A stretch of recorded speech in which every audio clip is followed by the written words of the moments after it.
Hi, everybody, and welcome back to yet another cracking installment of the Matt Brown Show. This is the Secrets of Fail series where we're talking to founders and CEOs all about their epic business blunders.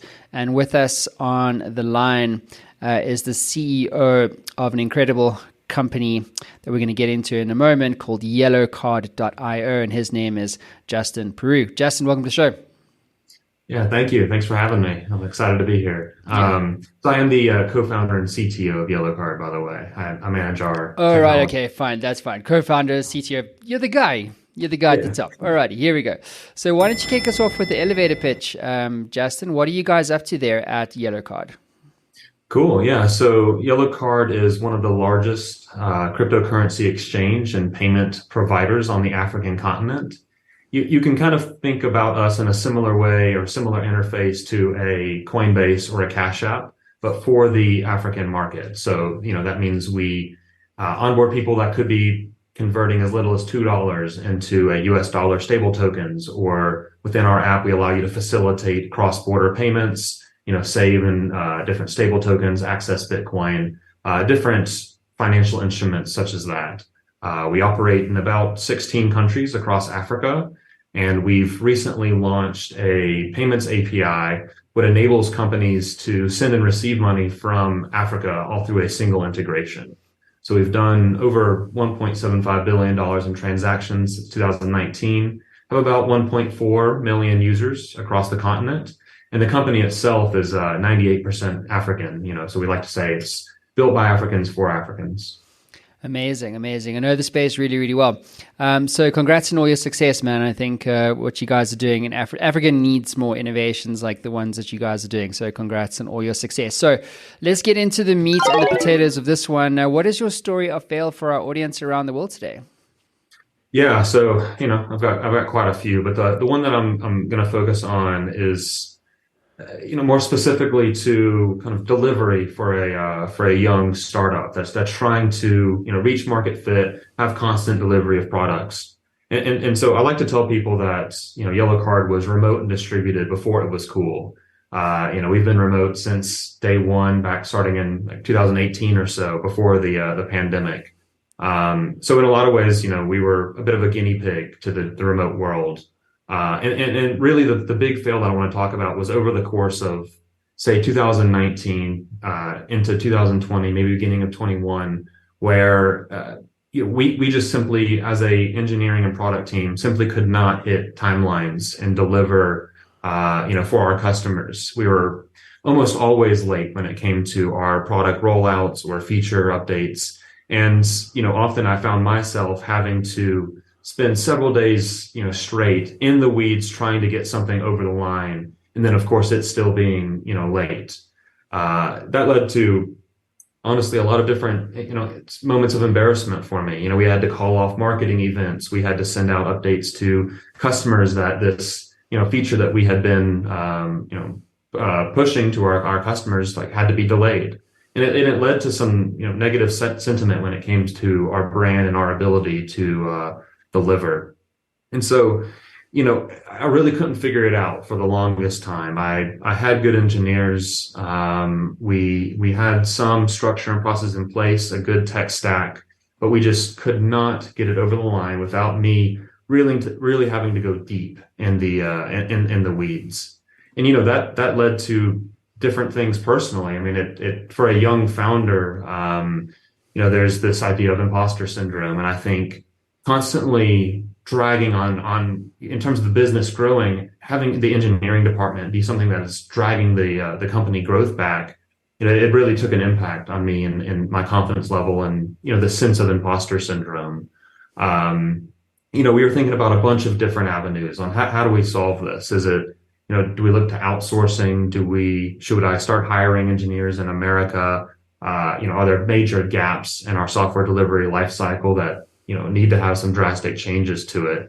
And if you fast forward to today, fortunately, we don't suffer from those same, issues. We have a world-class team across the continent. We're constantly delivering new product and functionality for our users. But, the real big issue, though, is that that time period, it felt like we were lagging behind. We had massive intentions and massive goals in front of us and a truly untapped market. There wasn't many players across the world that were focused on the individual that wanted to buy $2 worth of USDT or Bitcoin as a hedge against different avenues and issues within their own financial system. And it was stressful, like having this push and pull between massive intentions and goals, and not being able to understand why on my side we were able to really hit that. And so ultimately I did a few things to bridge the gap in the distributed world and align us to be able to deliver. But just to summarize, I think ultimately the failure was having a year or two of not being able to take a step back and let go of the reins for my team to be the experts that they were hired to be. I think there's a little bit of a mental shift when, especially for a CTO, someone who is so passionate about building this product and it's essentially their baby, right? But ultimately being able to let go of the reins is something that's has really bolstered our ability to deliver, and I think we'll chat through that a bit more. Yeah. So let's get into that. Let's get into that now. So what did you learn from that experience? I mean, obviously delegation is also a skill. It's something that you have to get comfortable with. Like sometimes it's just like, I've learned that to scale something, especially a platform, you've actually just got to let fires burn. Like you can't be the guy to come in and save the day every single time. You've actually got to just let the fire burn and empower your team to, go out there and do it and solve it on their own. Otherwise you're not building a better business. You know what I mean? But you have to be comfortable with making that happen or allowing that to happen and letting the fire burn when you know that you could probably solve it yourself, So what did you learn from that experience? Yeah, no, I mean, I think you hit the nail on the head, in a lot of ways, not letting go of the reins, you end up shooting yourself in the foot. It's like, yes, you can fix the problem for today, but what about tomorrow and the next week? You're not setting the business up to be able to scale, autonomously. And so ultimately my learning was dissolving the silos and dependency on me as the CTO. I read this amazing book called The Phoenix Project by Gene Kim. And there's actually a sequel, the Unicorn Project, and he wrote the DevOps Handbook. And his, particularly this book, but his series of books really changed my perspective in a lot of ways on how to actually run the organization, and highlighted a few major issues, to me specifically, where a lot of the book, specifically the Phoenix Project, revolves around this character, Brent, he has almost a gravitational pull of knowledge around him. He's everybody's go-to guy. If there is a fire, he is going to put it out. He is going to work the long hours. And the book overviews the transition that they took to kind of alleviate some of those stressors, and having this one individual have this silo that has a gravitational pull around it. So I did a few things to take a step back and remove myself as a blocker. The first thing was understanding that I needed a partner when it comes to the day-to-day side of things. I put my ego aside. I decided to set up the role of vice president of engineering. Have very clear kind of guidelines in terms of, I want to be on, I want to work on this space predominantly. I want to be higher level, working on the strategic level, thinking about where the company is going to be going in terms of our technology within, the next year, and having a partner to rely on to get in the weeds on the day-to-day side of things when it comes to actual operational, excellence and continuing to grow the day-to-day delivery in the team. On top of that, what I think is another big impact is, really empowering your team and the engineers to be able to have a sense of ownership and a sense of knowledge sharing, so that it's almost a bad thing if an engineer is keeping on to all of this knowledge himself. Like I wanted to promote within our team sharing this knowledge, and so what I did is I set up a few different types of calls that also help kind of bridge the gap of us not all working in an office together and being able to say, hey man, look at this. So what I did is I set up roundtable discussions so that engineers can present on suggestions and improvement plans for our architecture and our kind of bigger tech stack. And then on top of that, and more importantly, in a lot of ways, is creating this knowledge sharing session where every single week we would have a new engineer present on a topic. And it didn't even have to be about, yellow card work specifically. It could be on a technology they're geeking out about, something that they're working on as a hobby in their free time. Maybe they read a really interesting article and spent the weekend, exploring it, and really just giving them that platform to be able to share, take questions, and remove some of the friction that comes into play in the remote world where it's just natural to have these silos. And it can be attractive to an engineer that, say, built this system where, I know this front to back, I'm the X guy, and everyone is going to come to me for this. I think there's a time and place for that, but slowly propagating out this knowledge that engineers are building up has been one of the biggest kind of avenues. So if you fast forward to today, I think I started that late 2019 or so.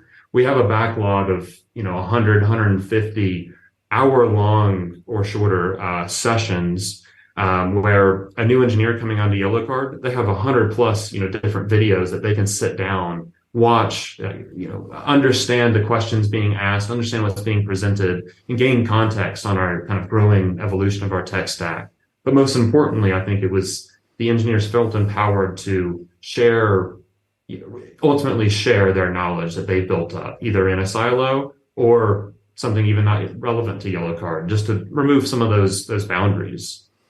And then finally, I would say the last point is, relying, one of the biggest changes that I made is what you were saying is, relying on the engineers or whoever you hire to be the expert that they are. At this point, I've hired specialists and very experienced, wise professional leaders that I'm able to let go of the reins more. I trust them. I view my leadership team and some of the senior engineers as, almost a partner in a lot of ways where we are shooting towards the same goal. And I need to let them, do the job that they were hired to do. Yeah, it's you got the QBE, brother. It's qualified by experience. Yeah, exactly. Well, that's awesome. Well, I was going to ask you, what would you do differently? But I think you kind of net landed that already. Let's get into your advice to other CEOs. So, Justin, what is your advice to other entrepreneurs, CEOs listening to us or watching us right now in terms of the importance of failure or failing in business success? Yeah, I think it's harder to get a better learning opportunity than a failure, right? Hence your show. I think it's a brilliant approach to take as having founders talk about their failures, because it is the number one knowledge, like throughout the entire, you can read books, you can take courses, but going through it yourself and, experiencing that fire and figuring out exactly how to put it out it's very valuable. And what I would say about my failures, in particular, the one I've spoken about is, put your ego aside. Don't be afraid to trust those that you have hired, because you've hired them for a reason. You are paying them a full-time salary for their expertise in their field. And of course, there's different levels to that, where, maybe you hire a junior and you have certain expectations, but let them be a junior. Let them make mistakes. Let them make suggestions and hear from others, why it's a good or bad suggestion. And on top of that, I would say, and it's a little kitsch, but, measure twice, cut once, right? In the world of product delivery and the software delivery lifecycle, we hear it all the time, measure twice, cut once. And it is so, so true. The easy route that you have in your head of, oh, I have it all in my head, what needs to be done, let me just go sit down and do it.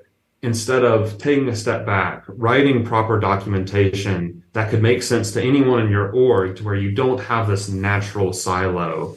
I think it's really important. And so that looks like setting up product requirement specifications and communicating from all levels what the real goals are, what the mission is, why things need to be done a certain way, and kind of establish proper boundaries. And then, of course, supplement that with a culture of learning and sharing to further remove these boundaries so there's not this kind of either knowledge silo or kind of natural boundaries that form from a remote distributed team. Yeah, amazing. Well, Justin, you're doing a lot of things right, brother. So congratulations to you. And I love what you guys are doing, being from Africa myself and knowing the crypto and payment transfer space. Really well contextually down there. It's a very different beast. And so it's amazing actually, because, a lot of, let's just say, companies that come from the US, when they're trying to enter the African market, like they just fuck it up.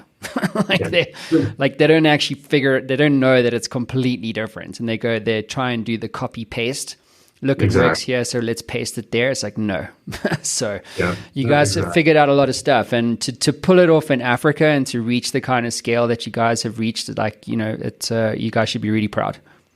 Yeah, no, I appreciate the kind words. That's probably one of my number one learning is, trust the experts, but most importantly, ensure that you have the experts that know, where you need to go. I mean, that's why we're 98% African and, rely on, our team to essentially dog food in a lot of ways and give that next level insight that we couldn't possibly have here in America.